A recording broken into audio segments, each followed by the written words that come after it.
Imagina el crujido de la madera, el balanceo constante del mar y el olor penetrante a brea caliente mezclado con sal, sudor y viento.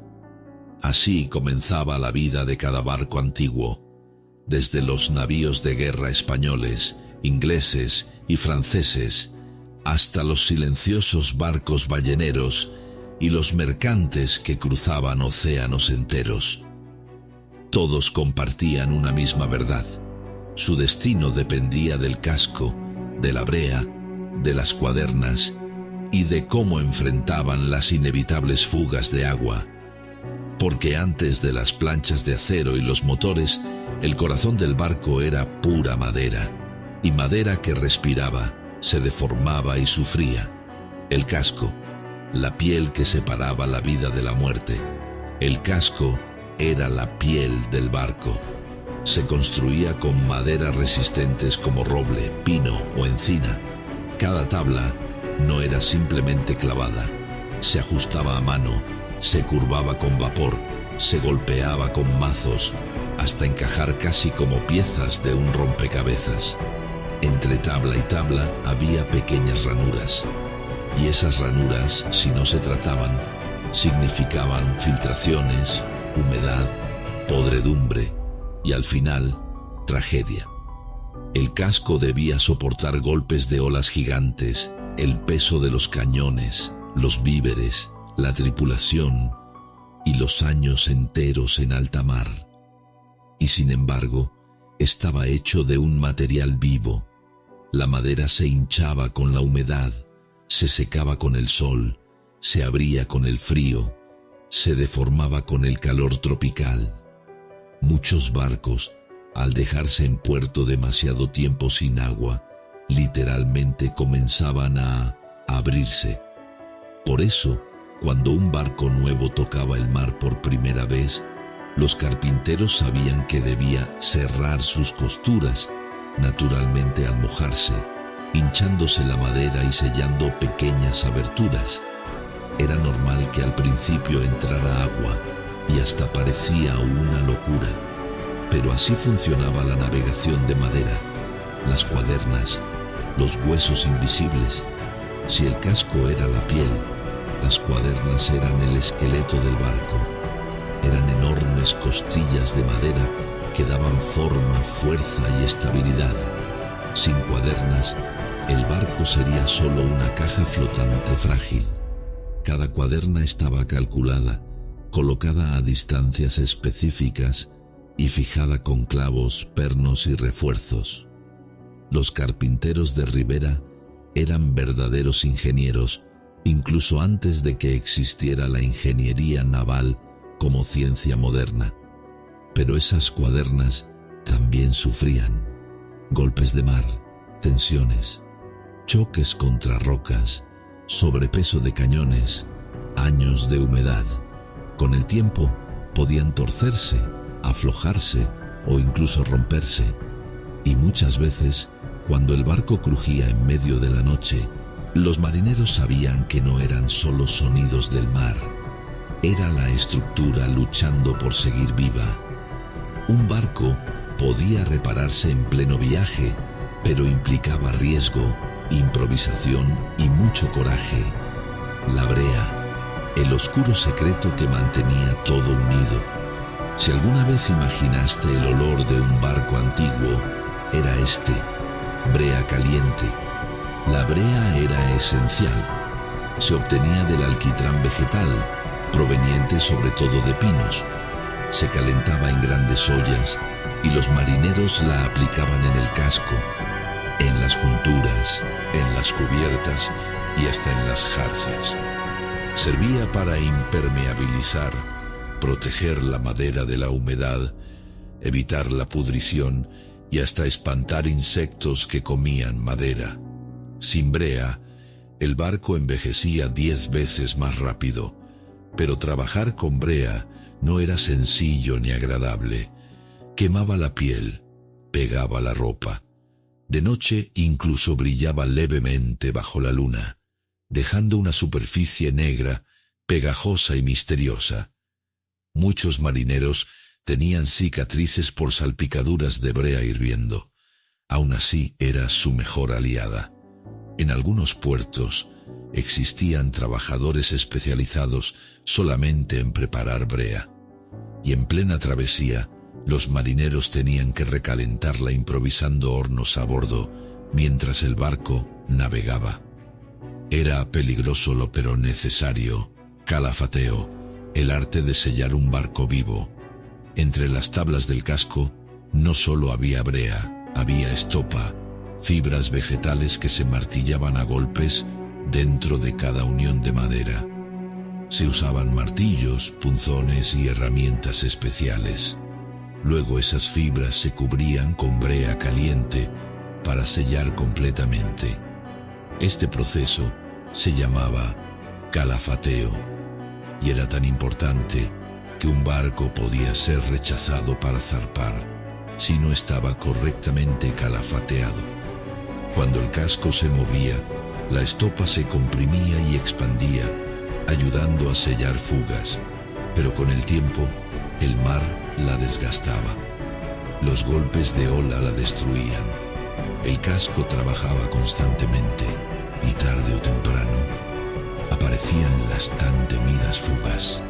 Las fugas, el enemigo permanente.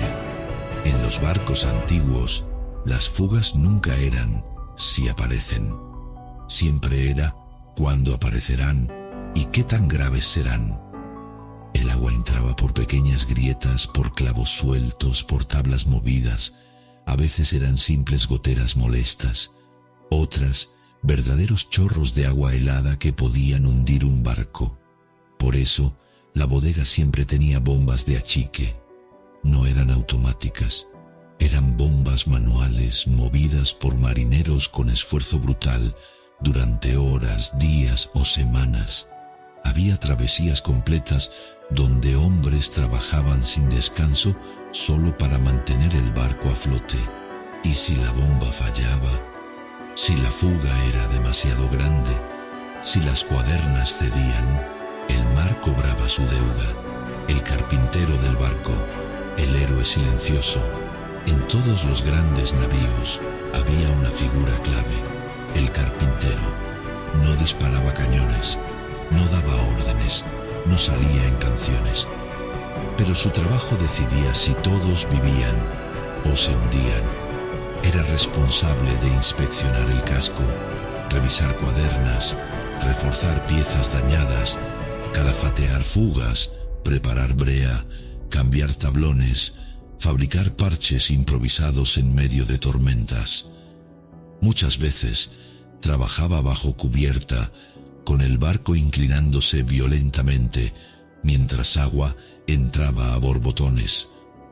Algunos carpinteros lograron salvar barcos enteros tapando grietas con tablas clavadas a presión, estopa empapada en brea y hasta pedazos de ropa si era necesario. Otros murieron atrapados en la bodega mientras intentaban sellar una vía de agua en plena batalla naval. Nunca eran héroes visibles, pero sin ellos los grandes imperios no hubieran navegado. Cuando el casco se convertía en enemigo, había algo más que acechaba a los barcos, criaturas del mar, moluscos perforadores como la broma, Teredo navalis, devoraban madera desde dentro. Gusanos marinos abrían túneles invisibles. El casco, por fuera, podía parecer sólido, pero por dentro estaba siendo comido lentamente. Por eso, algunos barcos comenzaron a cubrir sus cascos con láminas de cobre. Fue una revolución naval. El cobre protegía contra organismos marinos y hacía que el barco se deslizara mejor, aumentando velocidad y seguridad. Pero antes de eso, cientos de barcos fueron debilitados desde adentro sin que nadie lo supiera, hasta que ya era demasiado tarde. Barcos que sobrevivían y barcos que no. Los registros históricos están llenos de relatos reales. Barcos que navegaron años con pequeñas fugas constantes, mantenidos vivos solo gracias a bombas de achique y manos incansables. Navíos que se partieron por cuadernas debilitadas en medio del Atlántico. Buques que volvieron a puerto cubiertos de remiendos, tablas nuevas, manchas de brea fresca, pero victoriosos, y otros que quedaron para siempre en el fondo del mar, porque en la época de la navegación de madera, cada viaje era una apuesta contra el océano. No existía seguridad total, solo trabajo, conocimiento, experiencia y la esperanza de que casco, cuadernas, brea y calafateo resistieran un viaje más. Un legado que todavía vive. Hoy, los barcos modernos ya no dependen de madera y brea, pero los principios que nacieron ahí, la estructura, la distribución de fuerzas, la importancia del mantenimiento y el respeto absoluto por el mar, siguen vivos. Cada vez que vemos un barco antiguo reconstruido, con su casco brillante, sus cuadernas firmes y ese olor inconfundible a brea, estamos viendo siglos de ingenio humano y la historia silenciosa de miles de hombres que confiaron su vida a un casco de madera, sostenido por clavos, fibras, brea caliente y el deseo de sobrevivir. Porque en el mar siempre fue así. Si el casco fallaba, el barco moría, y con él todos a bordo. Y si esta historia te hizo sentir el olor a brea, escuchar el crujir de la madera y entender todo lo que realmente significaba navegar en aquellos barcos antiguos, entonces no te vayas sin apoyar este viaje. Si te gustó este relato, deja tu like, porque eso nos ayuda a seguir rescatando estas historias olvidadas del mar. Contame en los comentarios, ¿ya conocías estos secretos del casco, las cuadernas y las fugas? ¿Te gustaría que profundicemos en otros aspectos de la vida a bordo?